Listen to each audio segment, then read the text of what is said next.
Hey guys, I always get asked this question and therefore I wanted to make a YouTube video, and it is, how do you get the attention of a billionaire or a high net worth individual worth at least $500 million up? Well, what I'm going to cover in this video is super important because this is something I'm always doing in my life as a venture capitalist, as an investor. In case you don't know who I am, my name is Hither Mann. Please subscribe to my videos because I'm on a mission to help as many people raise capital, raise their net worth, because I want to see more women and men from different backgrounds getting a lot more wealthy, because these stats are against those from a minority background, especially women. So let's go. Right, so step number one is, when you meet someone for the first time, please don't ask for their number or get too personal and ask them where they live and all this weird stuff, right? People always say, where are you from? Where do you live? You know, why don't you kind of like get too involved, and that's like a real big red flag for individuals. Do not ask them personal stuff. You can probably ask them about family, perhaps, if they want to, but never probe for personal information, because when you get to a certain level of wealth, everybody is very much on edge. I'm myself included. As my wealth grew, I literally stopped trusting people because everyone seemed like they wanted to take advantage of me.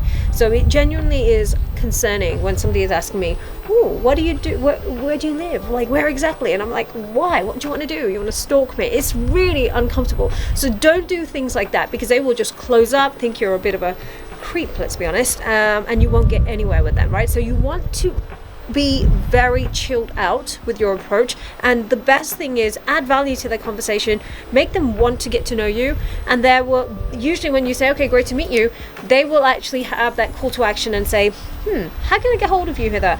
What's the best way to contact you? And that's what you want, is a power play. You want them to ask you how to get in contact with you, not the other way around. Point number two, Coco has come to join me because he was wandering around. By the way, I'm in a golf course because Coco has just had his birthday and he loves golf courses. So we're here giving him his weekend of fun and he's loving it. He had leaves all over him. He smells of leaves. So I will let him go back down in a minute. But second point is really good, and I want to share this one with you next. In fact, let me just pull it up on my phone. The next thing is, let's imagine you got their information. Let's say they have exchanged an email with you or WhatsApp. You know, the worst thing, and let's say you wanted to then send them some documentation, maybe a pitch deck or whatever. Don't force them to acknowledge receipt of it. You know, like, it's very weird when people are, again, this is a subtle thing, right? So can you please let me know if you've got this? If you can see you've sent it, that's all you can do, and let them push back on you if they need to reaffirm, like, have you sent the email? I honestly just think that these type of things are very little subtle things, but you don't want to be too clingy. Oh, can you tell me if you know what the worst thing I can honestly say is, let's say you sent an email and then you WhatsApp them and say, "Oh, by the way, I just sent you an email. Can you confirm you've got it on WhatsApp?" They're just thinking, why are you so intense? So that's another thing. Please don't be so intense. Number three, and this happens to me a lot because of social media, let's imagine you're talking to someone who has a big presence on social media and you take a picture with them and you say, "Hey, can I tag you? Can you share it on social media?" Like, it's just another major invasion of privacy. Stop asking people to share things, especially photos or any mentions, because I get people tag me all the time on social media. After they've met me in a networking event, they'll take a picture and they'll say, "Hey, I'm going to tag this. Can you like it and share it on your social media?" I've only just met you. No is the quickest answer, and no, I'm probably never going to speak to you again. It's, again, a major red flag. Please don't do it. I hope this is making sense to you. Next point, I think this is really cringy. Imagine you have, again, just made that contact. You've got their initial conversation running. They've got an email thread going, and you start the email and you can say, "Oh, can we jump on a call today or tomorrow?" Again, who gave you the right to even think that they're working on your schedule? Always give them the opportunity to dictate the time. You always have to be polite and say, "I would love to have a call when you are able to." Don't say, "Can we have it today, tomorrow?" It's so car salesman-y, but it's too much of a car salesman trick to kind of push for a call today, tomorrow. Let them do it when they have time. If you're too pushy, it generally doesn't work.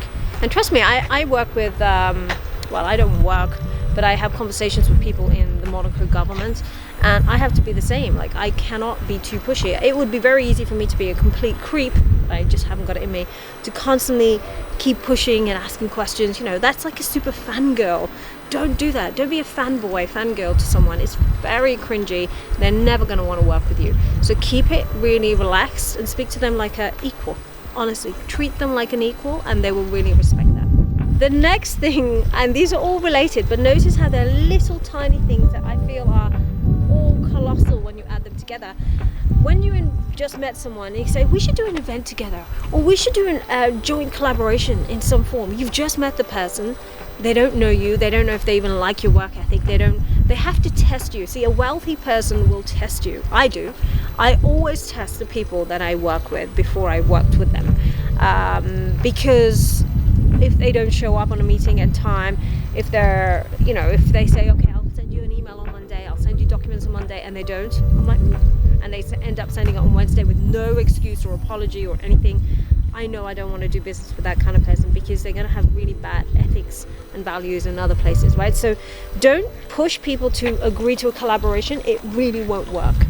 Okay, this last point is going to make all the difference, and I really want you to pay attention, because this one will 100% guarantee you will never ever do business with them. So it's as follows. Imagine you meet someone for the first time, someone you know is connected to other billionaires. It might be, worth $500 million, but yet they're friends with someone who's worth 5 billion, 10 billion, etc. And it's all about name dropping, right? Do not ask them to introduce you to their friends immediately. Like, that's the worst thing you could do. Oh, hi, yeah, so I'd love you to introduce me to so-and-so, They don't know you. And again, they're going to feel like that you're just trying to use them. Nobody likes to be used in a relationship, whether it's business, personal, whatever. So please have a little bit of class when it comes to introductions.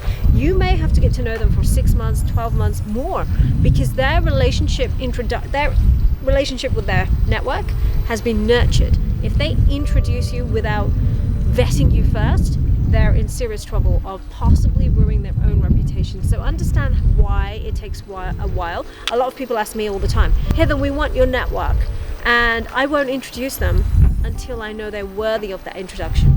So make sure you build value, be genuine, add time to your network, and add real quality conversation into your network, and you will get there. So there you go. Sorry, I had to run off and get Coco because he was running off to dangerous areas where there could be golf carts. So I hope that made sense. Go through it again. I'm going to give you the summary here, and you can see what those 5 points are. So whatever those points are, have I given you 5? Have I given you 4? I don't remember now. But the point is, everything I've said is super important, and I want you to use it straight away. Any questions, write them in the comments. Make sure you like and subscribe to my video, and I would love to give you more content on this. Join me for my next event and we can talk further. Bye.